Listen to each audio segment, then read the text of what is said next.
Uy, alam mo ba? Si ganito, si ganyan. Don't judge the book by its cover. Kasi yung takip ng libro ay hindi yung kabuuan ng libro.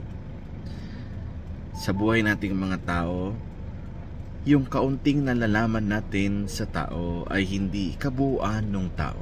Kaya ng libro, malalaman lang natin ang halaga ng nilalaman ng libro pag binasa natin. Kabanata per kabanata, pahina per pahina. Ganun din sana sa mga tao, sa atin, mga tao.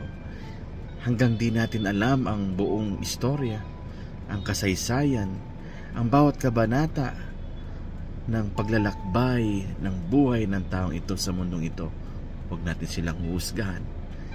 Kung yan po ang basihan, kung yan ang sukatan, isa lang talaga nakakalam ng buong pagkatao natin. Lahat ng mga nagawa at magagawa pa natin, lahat ng mga nangyari at mangyayari pa sa atin, yan ang Diyos. Kaya siya lang talagang may karapatang manghusga sa atin.